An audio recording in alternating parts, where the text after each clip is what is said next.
ওয়ায়ুযাক্কিহিম, এবং তাদেরকে আত্মা শুদ্ধি করতেন। আধ্যাত্মিক বাহ্যিক ভাবে অপবিত্র হলে এটার জন্য নানান ধরনের সাবান আছে, ডিটারজেন্ট আছে, নানান ধরনের মেটেরিয়ালস আছে, যা দিয়ে আমরা বাহ্যিক ভাবে পবিত্রতা অর্জন করি।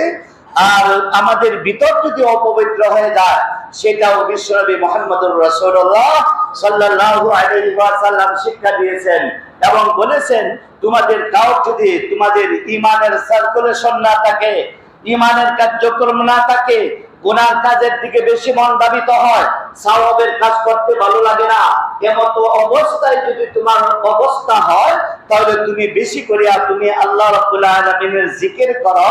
জিকির করার দ্বারা তোমার অন্তর পরিশুদ্ধ হয়ে যাবে। সুবহানাল্লাহ, সুবহানাল্লাহ। এইজন্য আল্লাহ রাসূল বলেছেন যে তোমরা যখন তোমরা জাদ্দিদু ঈমানাকুম, ও আমার সাহাবারা, তোমরা তোমাদের ঈমানকে নবায়ন করো। ও আমার উম্মতেরা, তোমরা তোমাদের ঈমানকে নবায়ন করো।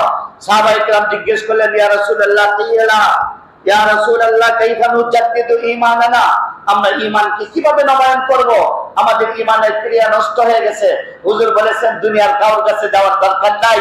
হুজুর বলেছেন তোমাদের ঈমান যদি নবায়ন করতে হয়, তোমরা বেশি বেশি করে পড়ো কাউলে লা ইলাহা ইল্লাল্লাহ।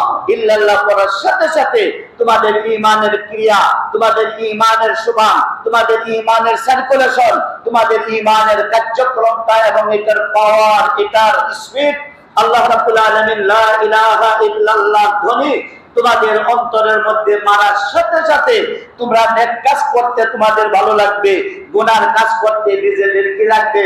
খারাপ লাগবে। আরেকটি কাজ যখন হলো এবং বিশ্বাস, আকীদা পরিশুদ্ধি করা, সর্বপ্রকারের কুফর এবং শিরক, সর্বপ্রকারের বিদআত থেকে, সর্বপ্রকারের অহংকার থেকে, সর্বপ্রকারের লৌকিকতা থেকে, হিংসা, বিদ্বেষ, মোহ, লোভ, লালসা থেকে অন্তরকে পবিত্র করা। বিশ্বনবী এটার ওনার দ্বিতীয় কর্মসূচি ছিল ওয়ায়ুযাক্কিহিম, তিনি তাহাদেরকে পবিত্র করতেন।